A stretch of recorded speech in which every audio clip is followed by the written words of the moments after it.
and I want to be part of that. You know, the way that they've been performing, having speed. I mean, they just won the pole position in Talladega last weekend, so the speed is there. If you just think about this, every one of these guys are way beyond being capable. To be honest, I'm not really sure that any driver likes it. I don't know. It's kind of confusing to me. We're not doing Bowman Gray in January. I'm telling you right now. We did Bowman Gray on February 2nd or whatever it was last year, and it was easily the coldest I've ever been at a racetrack.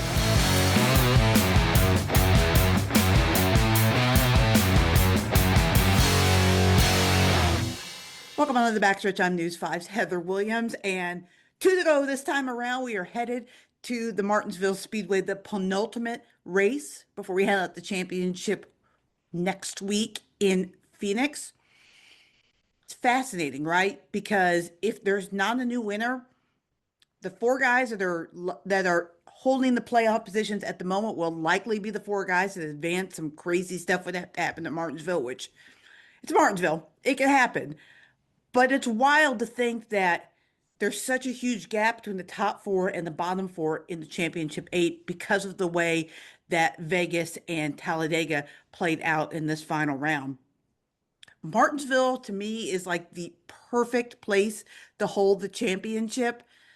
Short track, old school, one of the tracks where NASCAR really got its start, got its teeth going. I think it's really going to be fun and entertaining.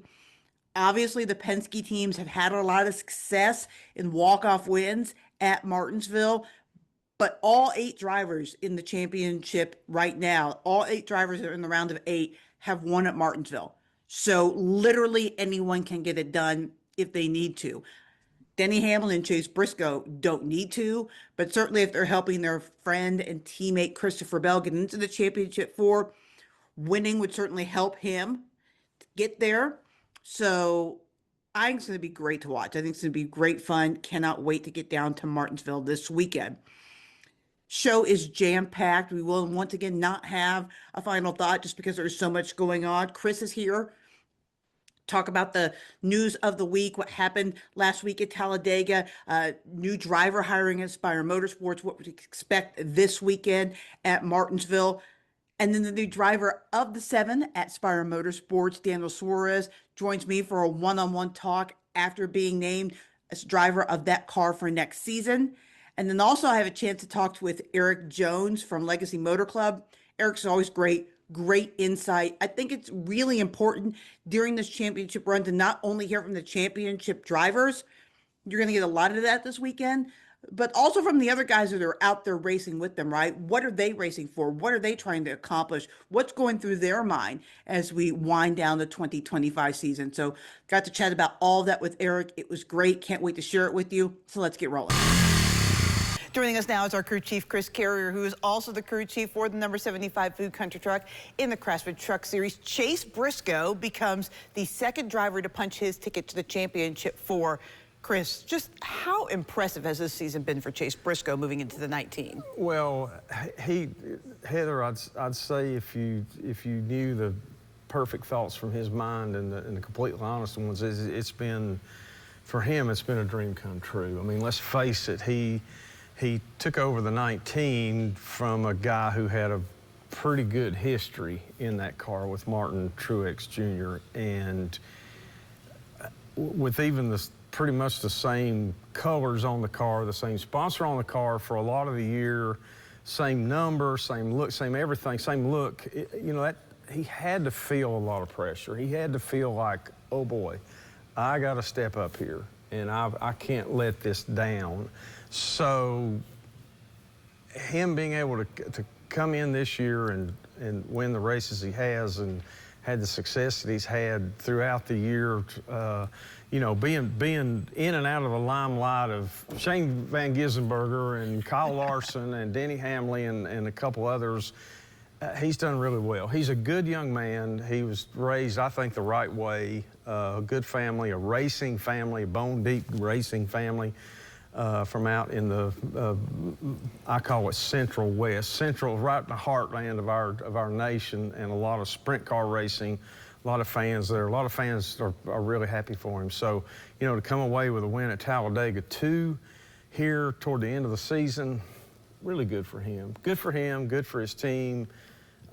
Shows you a little bit more how strong Joe Gibbs Racing is. Yeah, and they seem to have gotten their issues with who should be working together solved, right? Because Ty Gibbs is the one that basically pushed him to the victory. Had a choice to make, went with his teammate like a good soldier. And also, you know, they talked about that too. You know, they brought that forward, and I was glad because that, you know, that kind of put a little bit of an icing on that cake, and it maybe healed a little bit of stuff there that was a little bit of aggravation, you know, a little bit of wounds there from some things that happened at New Hampshire and so on and so forth, and people were mad about. But Chase just, I think he did a good job doing that, and he was a good company man right there. And I think that will help going forward with, let's face it, he and Ty are the two younger ones of that entire group. So they're probably going to be there a while, and they're going to have to work together a while. They're going to be on the racetracks a lot together and around one another, and there's going to be times where they're going to need to help one another in some form or fashion. So looks like that relationship is going really well, and I would say that makes Grandpa pretty happy, and the sponsors pretty happy, and Toyota pretty happy, so everything's good in their world. So the Daytona 500 is moving back a week in 2027 because the Super Bowl is doing the same. I guess the biggest question is, how is this going to affect the rest of the schedule? Because I went and looked. Yeah. The Daytona 500 has been as late as like the 27th. I think it was in 2012. Okay. That sounds right. But these days off weekends are at a premium. You know, so now we're losing another week. Does it, you know, so how do you think this will affect everything? Well, I just think it will make it harder on the people who have to travel every week. You know, you're looking at a lot of people. You're not talking about just the drivers, you're talking about the crews. You're talking about the hauler drivers. Those are the guys probably that have guys and women that have the biggest burden on them in this schedule. But you're also talking about all the people that go around, the NASCAR tech officials, the inspectors, the officials, the people who are part of the telecast of the thing, the media, the safety workers. I mean, just on and on. You could spend probably 2 days trying to figure out all the groups of people that travel with these races, and they all pretty much have families, and they all have lives away from the racetrack.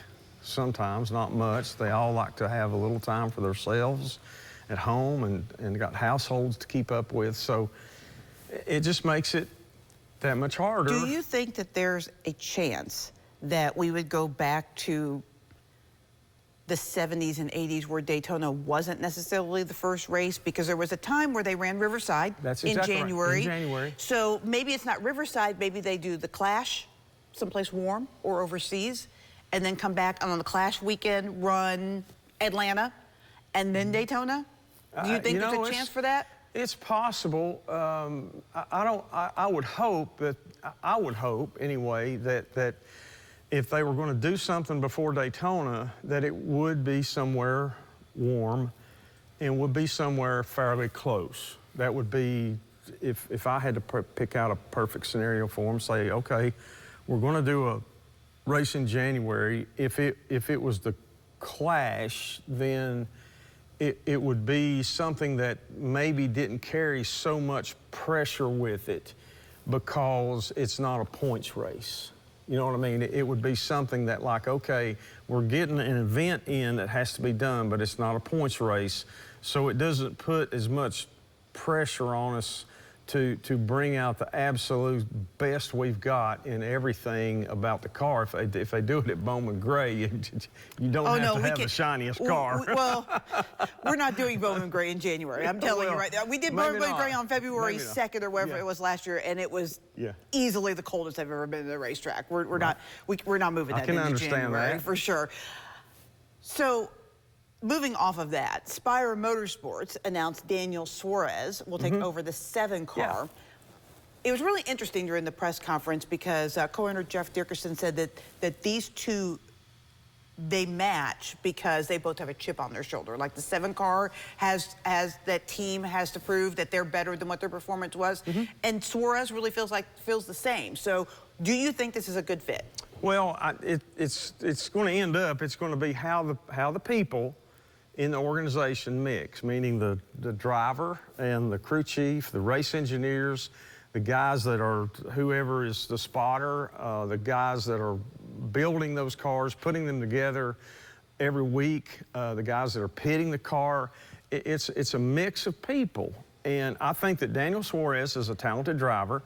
I think that Spire Motorsports has a lot of talented people and experienced people and people with a lot of abilities inside those, well, there's more than 4 walls, a lot more than 4 walls, but inside under the roof of that building.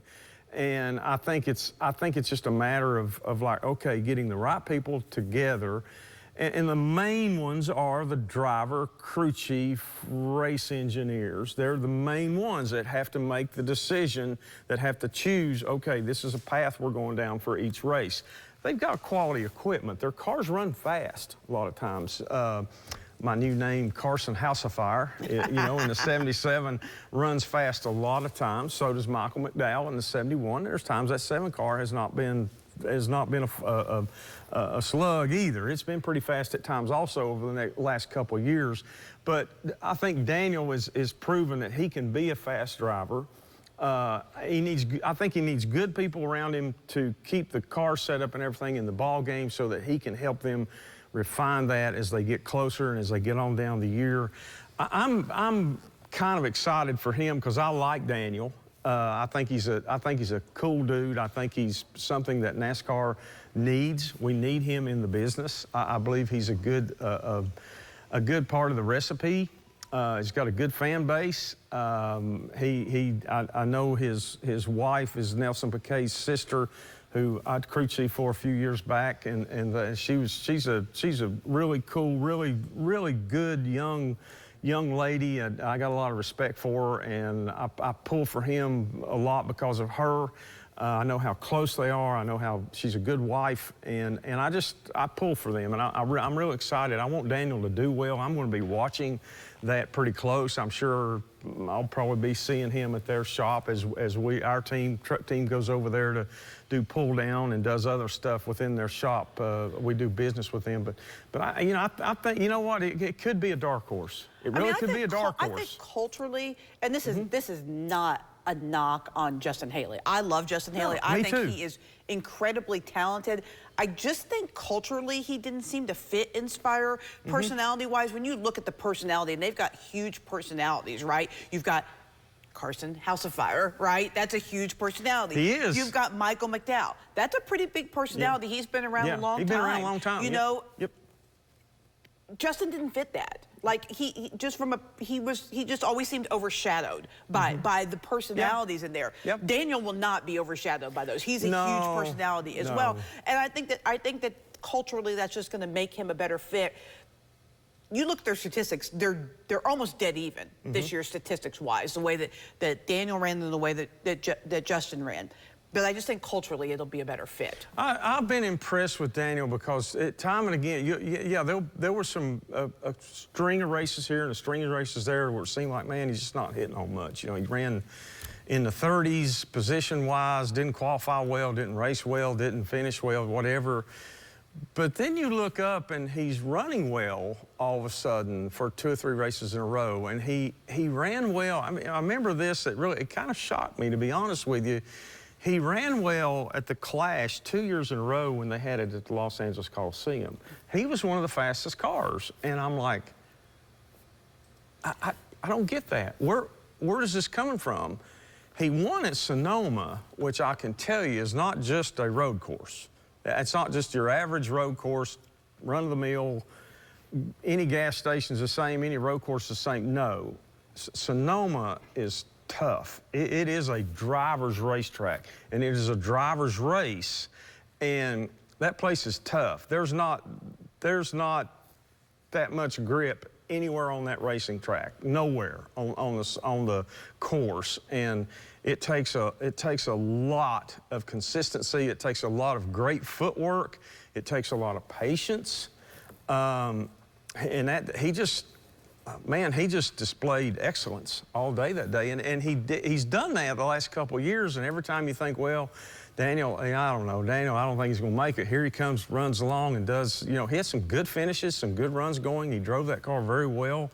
I think it's, again, I think it's a situation to where if he fits well with the people they put around him and vice versa, they can find the speed in those cars. He's going to drive it fast.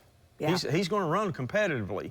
And if they can help him to get to the end of the race, if they help him with a good pit crew, if they have a good spotter for him, which I'm sure they will, put the things around him that make him feel comfortable so he can live off the energy of that chip on his shoulder, which he will. He's always had that. You know, let's face it. He comes from out of the country. He's in a group of people that he kind of really isn't the same from. I mean, come on. And he's driven for a lot of the top organizations and not had success. That's true. I mean, he's been good. He's been a playoff driver, one of the fringe playoff drivers, but I feel like he thinks he's underperformed. And I think that this is his opportunity to prove that he's a better driver now than he was when he drove for Gibbs. Yep.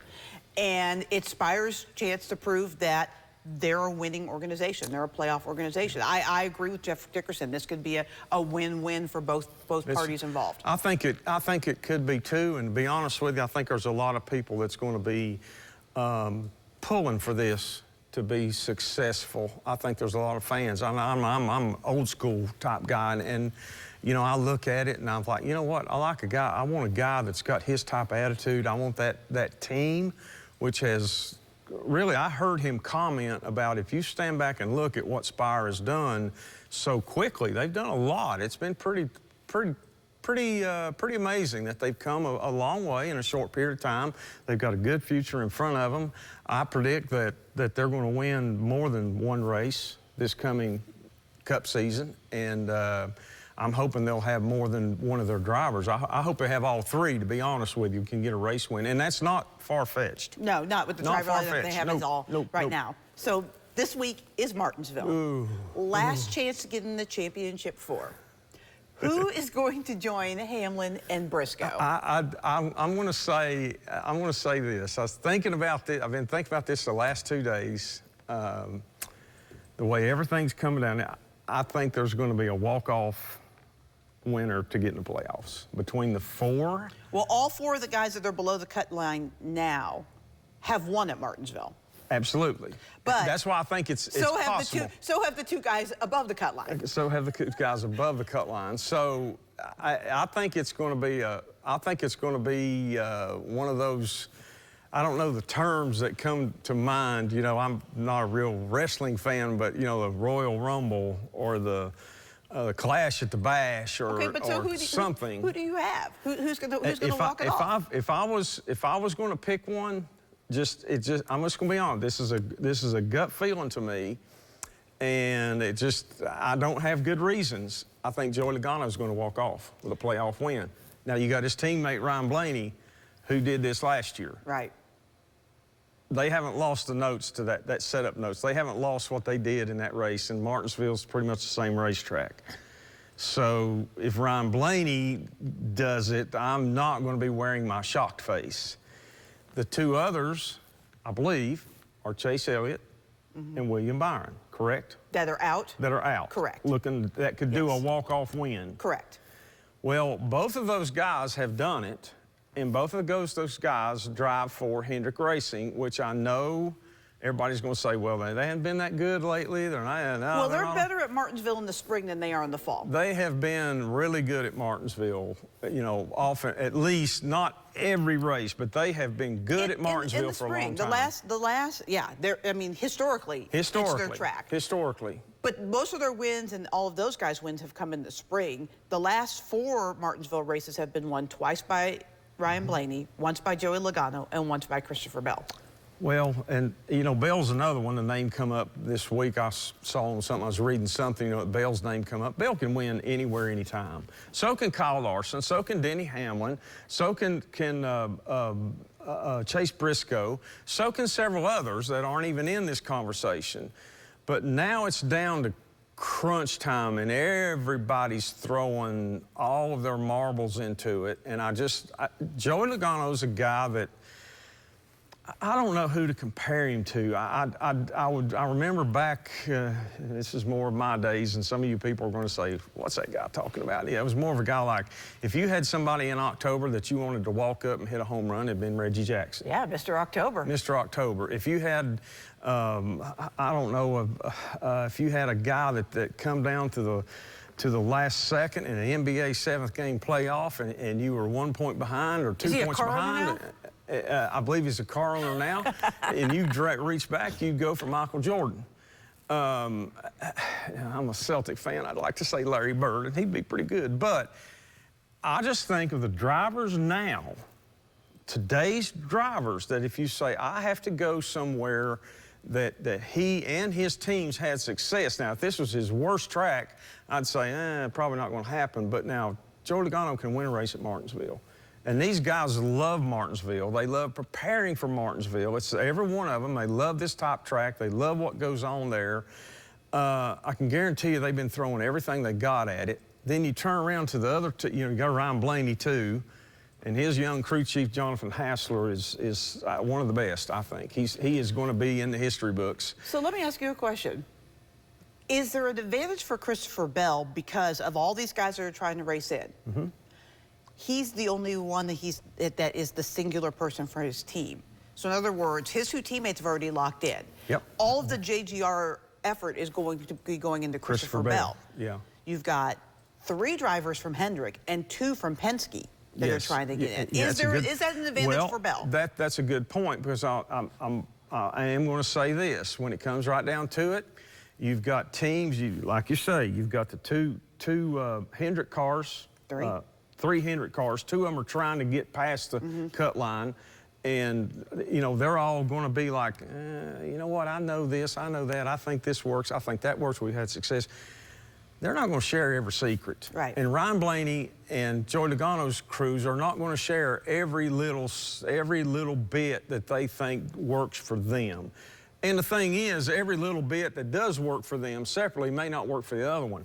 What you're saying is that Christopher Bell is the only one from Gibbs Racing that has really a dog in the fight, because the other 2 dogs are already in the big fight. And for Gibbs Racing, they're going to say, look, we need Bell in.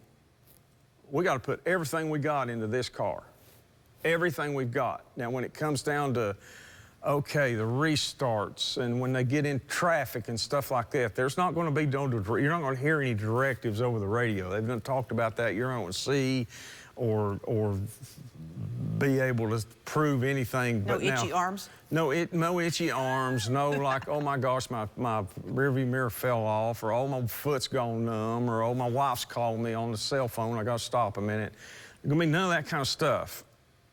But there might be a time when a guy says, you know what, this guy right here is leading the race and Bell's trying to catch him, and I'm his teammate, and I'm running second, and maybe he's running third, and there's third out. I'm going to wear this guy out in front of me. If Chase Elliott's leading the race, or one of the Penske car, and Bell's trying to catch him, and this guy, the leader, is trying to say, okay, I'm just going to run my laps, I'm not going to wear out my car.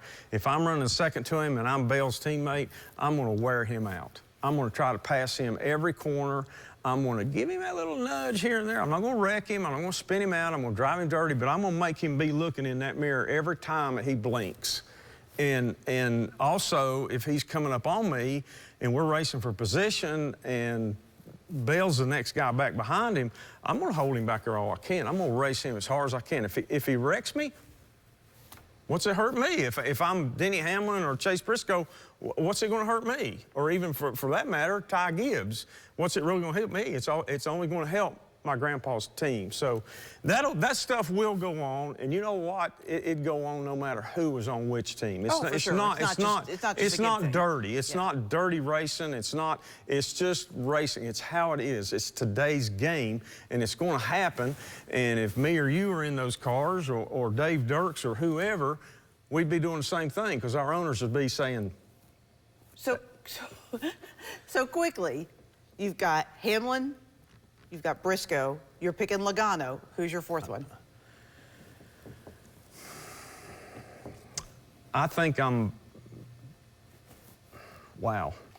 It's pretty close between Bell and Larson. And it's close to the points. 1 point separates them going to the race. Wow. I would probably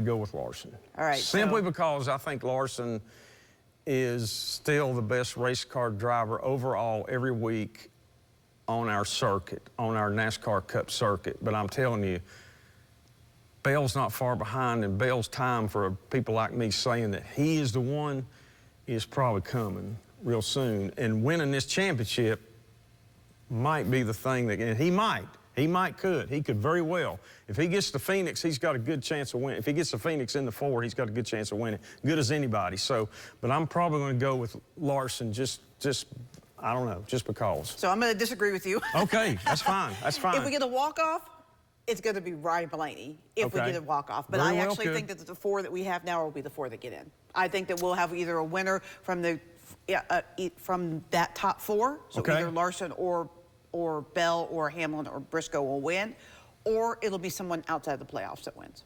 Okay, so you're saying that you think the 4 that we've got now, which is Hamlin, Briscoe, Bell and Larson. Bell and Larson are going to be the 4 that go in, and there's probably not going to be a walk-off winner. No, if there is, it's Blaney. It's probably, I would not, and I'm not a gambler. If I was a gambler and that was presented to me, I would not bet against it. The odds are just that way. I mean, the odds are just in the favor for that. Well, it's a very conservative approach to it. Whoa, and this is what the best part about it. If you just think about this, every one of these guys are way beyond being capable. Even probably the two that are most underdogs, is Chase Elliott and William Byron, for crying out loud. These guys, you're talking about the best stock car drivers in the world. A former champ and the regular season champ. Yes, and guys that have raced all their lives, and they've got great crew chiefs and great teams behind them. It's Hendrick Racing, it's Penske Racing, it's Joe Gibbs Racing. My goodness. I mean, this is the cream of the crop. This would be like having the recent Kansas City Chiefs play the New England Patriots of the 2000s, or the Green Bay Packers of the 70s, or the UCLA Bruins under John Wooden with Lou Alcindor of the 60s, early 70s, I believe, playing against Michael Jordan and the Bulls. I mean, this is like take your pick. This is going to be good. And to be honest with you, I don't think they could be having this at a better racetrack for racing. But just remember, we're talking about races for the championship and the weather. We're 1 week away from championship week. So we're saying it couldn't be in Martinsville? We're 1 week away. I think it's going to be pretty good weather. Just saying. And Martinsville's not that far from that place we call Bristol. Just saying. With Daniel Suarez, the new driver of number 7 for Spire Motorsports for the 2026 season. First of all, Daniel, talk about how it feels to finally have this out there and have 2026 decided and just kind of have that off your shoulders. Yeah, you have no idea how good it feels, especially because, I have known for a little while that this was going to happen, and a lot of people asking, hey, what are you going to do? What is going to happen? But it takes time, like there is a lot of things that have to, align for this announcement to become reality, sponsors, contracts, and things like that. So super, super thankful to Spire Motorsports, Chevrolet, Freeway Insurance, and all the people that is going to support this program. It's going to be an amazing journey, and I can't wait to get it started. You mentioned in the press conference that this is one of the first phone calls you made. Why Spire? Why did you feel like this would be a good fit for you? Because if you look at the Spire Motorsports the last 3 years, the growth that they have accomplished has been unbelievable. Probably the fastest growing team out there, and I want to be part of that. The way that they've been performing, having speed. I mean, they just won the pole position in Talladega last weekend, so the speed is there. They haven't won races yet, but that's what I want to come in and trying to help, right? Because about winning races, they already have the speed. Now it's about how can you execute a great weekend, strategy, pit stops. It's everything about execution, and they've been close to winning, and I just want to be part of that. You know, when you see a train that is going upwards, many times you want to jump on it, and that's exactly what I told Jeff a few months ago, and I'm so happy that he believed in me, and here we are right now. So you mentioned in the press conference, and Jeff did too, kind of this is like a almost like a use relationship, and the fact that you both have chips on your shoulder. What do you bring to Spire that you think will help them elevate, and then what do you think they will bring to you the same to help you elevate? Yeah, that's a great question. Listen, on my end, you know, I've been in the Cup Series already for some years, and I have had a lot of lessons. I have learned a lot of things, some of them in a good way, some of them in the hard way. And I know what is required to have a strong team. I know what is necessary to win races, people-wise, chemistry, systems, process, and things like that. And I really want to help Aspire to continue to grow in that direction. And what they have shown me that they are that team is, you know, just look at the numbers. I mean, they have grown so much in the last few years, and they are going to continue to do that. And I want to continue to be part of that for the next chapter. The next chapter is going to be winning races. So I want to be part of that. And I know that if we put the right things in place, people and systems in place, that they I'm pretty sure that most of them, they already have them, we're going to be able to be pretty competitive. I guess, Erik, the first question I want to ask you is, as we head to Martinsville, what, as a player, as a driver that's not in the playoffs, just 2 races left, what's the objective? Like, what are you guys racing for at this point in the season? Yeah, I think for us, you know, the last 2 races here being short tracks and the short track aero package, you know, looking at just development for us. Our short track program just hasn't been, you know, great this year, and we've been trying to get better, and we're making a lot of changes going into this weekend and then Phoenix. So I think just kind of evaluating that and seeing where it's at, and hoping that we can make some gains here in the last 2 weeks and at least get some good notes for next year going back, and you know, hopefully being in a good situation next year where maybe we're fighting in the playoffs at this point. We have some good notes going into these races that we can get from the next couple of weeks. It does seem like, though, as a whole, Legacy took a huge step forward this year. So if you were to say my season is blank, how would you describe your season? Yeah, I think, excuse me, overall, you know, it's been better than last year. I think you know, expectations were probably pretty high for this year, and we've had our ups and downs. I think we had a good stretch in the summer where, you know, we were on the cusp of pointing our way into the playoffs. We were in contention for some race wins in Darlington and Atlanta. You know, and then we've not continued that on as well as I would have hoped into the fall. We've lost a little bit of speed here as we've went to the end of the season, but you know, I think overall we've been building that notebook out, and we've been experimenting a little bit and knowing kind of where we are as far as car builds and setups, and you know, for next year, knowing and having a good baseline of going back into the season of what we need to do. So, you know, excited about that, and hopefully we can just kind of take what we built this year and in the high notes and the good parts, and build on it next year and just make it a little bit better. I'm curious because I've talked to a lot of drivers that are kind of in your situation, kind of the group that's either every year like pointing their way into the playoffs or winning and getting in, or just right out of the playoffs, that kind of mid group. And a lot of them talk about qualifying in the metric. I don't know that a lot of people how maybe understand or realize how hard it is to get a good qualifying spot when you're qualifying in that second group. What is the difference between being in that first group and that second group for qualifying? Yeah, it's definitely challenging, you know, especially at a place like Martinsville this weekend. For us, we'll be in the first group, and you know, number one, the track just changes a lot, so the track isn't going to be the same in group one as what it is in group two, so your adjustments for the race are maybe a little bit different. But I think the biggest thing that goes into it is just qualifying. You know, the track gets really rubbered in and hot through those 2 practice sessions, and then if you've got to go out in the first 10 cars in qualifying, especially at a place like this weekend. The track is just going to be slower than what it's going to be for the last 20, 15 guys. So not only that, but gives the whole field a chance. They get to look at SMT. I think to a place like Kansas, we went out like 10th, 9th or 10th and went 0.3 faster than anybody at that point, but everybody just got to look at SMT, kind of see what I did, and knew, at that point how much they could commit more than what they had been, and the pace picked up another, half second from there. So it's definitely not great to go out in that first group, and that metric is really determining, and that affects your whole weekend too from that point. You mentioned SMT. I'm curious. Do drivers have maybe like a love-hate relationship with that? Because sure, you get to see what every other driver is doing, but also they get to see what you're doing. Like they get to study you, and especially like at a track that you're really good, like say Darlington or someplace where you're really good. It makes it. I would guess it would make it easier for them to figure out how you're getting around that place. Yeah, to be honest, I'm not really sure that any driver likes it. I don't.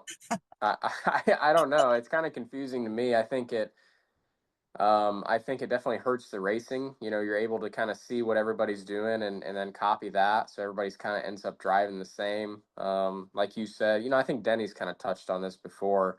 Like you said, a place like Darlington where I run well, it definitely gives away some trade secrets, I guess you could say, and everybody can kind of see what you're doing. So yeah, I'm not a fan. I know some other guys aren't, maybe some guys are, but in my opinion, I think it definitely be better without it. And definitely having it limited would be good, and at least in maybe not being available till after qualifying or something of that sort would definitely be a step in the right direction.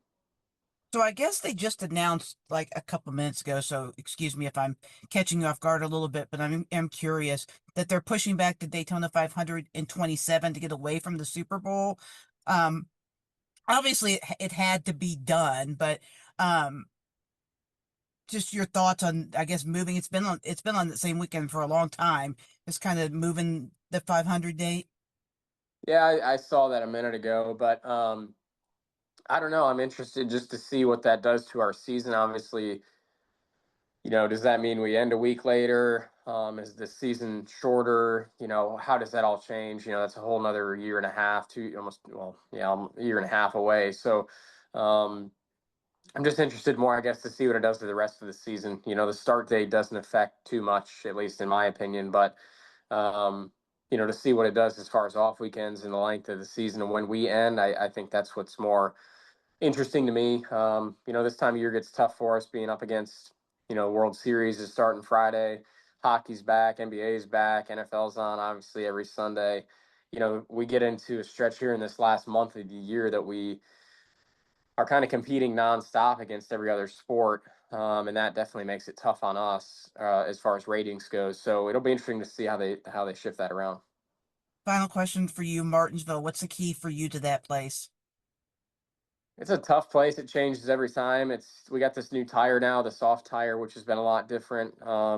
I think just managing that fall off now with that tire and being good on the long run is what's really become important. Having forward drive and not getting too tight in the middle. So, yeah, it's changed a lot. I'll be interested to see how much the line moves around. It seems like it definitely gets wider with this tire with how much rubber it puts down. So we'll just have to kind of see what that does. But this tire's definitely changed the game a little bit as far as what you set your car up for, and definitely that long run's become super important.